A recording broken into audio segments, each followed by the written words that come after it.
আসসালামু আলাইকুম।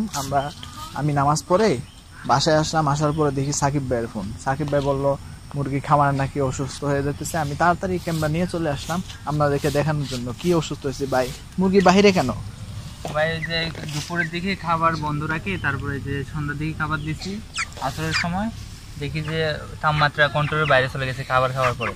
তারপরে কিছু অসুস্থ হয়ে গেছে, তারপরে এগুলো বাইরে নিয়ে এসে তারপরে পানি দিয়ে দিলাম, গায়ে পানি দিয়ে শরীরের তাপমাত্রাটা একটু কন্ট্রোল করতেছে। এগুলা এরকম হইলো কেন? হঠাৎ এরকম হওয়ার কোনো কথা না। এখন তো গরম সময় চলতেছে না, এখন তো শীতের সময় তো মুরগি এরকম হয় না। দুপুরে একটু গরম বেশি হয়েছিল। এই খাবার বন্ধ করার কারণে হয়? হ্যাঁ, বন্ধ রাখার কারণে হয়। খাবার বন্ধ করে আবার চালু করছেন, সেজন্য এরকম হয়েছে না? এগুলো যদি হয় মানে মানুষের হতে পারে। অনেকটা কৃষক খামারিরা আছে আমাদের এই চ্যানেলের মধ্যে অ্যাক্টিভ আছে, তারাও জানতে চায় যে এইরকম যদি হয় তাহলে আমরা কি করণীয়। আপনি সাকিব ভাই আপনি কি বলতে চান? তাহলে খামারে পানি দিতে হবে, আর মাঝখানে যে স্প্রে করতে হবে পানি দিয়ে। একটু যদি কষ্ট করে একটু যদি দেখাই দিতেন দর্শকরা, অনেক ভালো হতো। ঘরে বসে একটু দেখে নিত, তারপরে আপনার বিষয়টা আর কি বুঝতে পারতো। একটু কষ্ট করে একটু দেখাই দেন আমাদের জন্য।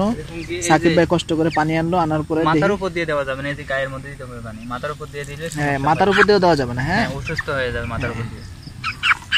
তাপমাত্রা কন্ট্রোল করার জন্য দিতে হবে আর কি পানি। এভাবে দিলে আর মুরগি মানে সুস্থ হয়। একটু দাঁড়িয়ে কথা বলেন। তাপমাত্রাটা একটু কন্ট্রোল থাকবে আর কি, এরকম করে দিতে পানি।